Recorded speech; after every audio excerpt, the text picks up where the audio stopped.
NEET 2025ல கேட்ட ஒரு question plant growth and development சாப்டர்லேருந்து read the following statements on plant growth and டெவலப்மெண்ட்னு கொடுத்துட்டு 5 ஸ்டேட்மெண்ட்டில் எத்தனை ஸ்டேட்மெண்ட் கரெக்டுன்னு கேட்டிருந்தாங்க. ஃபர்ஸ்ட் ஸ்டேட்மெண்ட் பாருங்கள், parthenocarpy can be induced by auxin இருக்குது.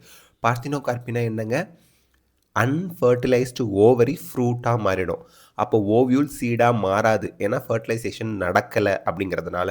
அப்போ அந்த ஃப்ரூட்டில் சீடு இருக்காது. சீட்லெஸ் ஃப்ரூட்டை தான் நம்ம பார்த்தினோகார்பி அப்படின்னு சொல்கிறோம். எக்ஸாம்பிளுக்கு banana, cucumber, grapes, seedless grapes இதெல்லாம் சொல்லலாம். இந்த பார்த்தினோகார்பியை இன்டியூஸ் பண்ண ஆக்சின்ஸை பயன்படுத்துகிறாங்க.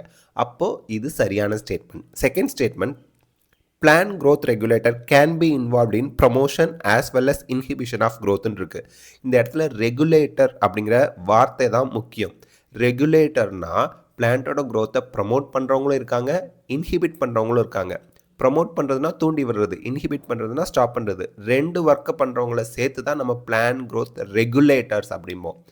பிளான் growth ப்ரமோட்டர்ஸ்னா தான் பிளான் growth-ஐ தூண்டி மட்டும் விடுவாங்க. பிளான் growth இன்ஹிபிட்டர்ஸ் அப்படிங்கிறவங்க பிளான் growth-ஐ ஸ்டாப் பண்ணுவாங்க. ஆனால் plant growth regulators both promotion பண்ணுறவங்களும் இருக்கலாம் அல்லது இன்ஹிபிட் பண்ணுறவங்களும் இருக்கலாம். அப்போ இந்த ஸ்டேட்மெண்ட் கரெக்ட். ரெகுலேட்டர் தான் கீ டேர்ம் நமக்கு இதில். மூணாவது statement, dedifferentiation is a prerequisite for redifferentiation இருக்குது.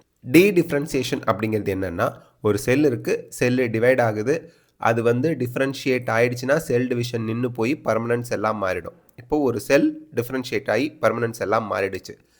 அந்த பெர்மனன்ட் செல் டீடிஃப்ரென்சியேஷன், அதாவது டிஇனா ரிவர்சல் ஆஃப் டிஃப்ரென்ஷியேஷன் ஆகும்போது அந்த பெர்மனன்ட் செல்லுக்கு திருப்பியும் செல் டிவைடிங் கெப்பாசிட்டி கிடைக்கும்.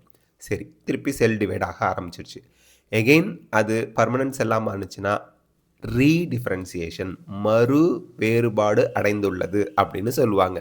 அப்போ ஒரு செல்லு மறு வேறுபாடு அடையணும் அப்படின்னா, ரீடிஃப்ரென்சியேஷன் நடக்கணும்னா அதுக்கு முன்னாடி டீடிஃப்ரென்சியேஷன் நடந்தால் தான் ரீடிஃப்ரென்சியேஷனுக்கு பாசிபிள். அப்போ தேர்ட் ஸ்டேட்மெண்ட் கரெக்ட்.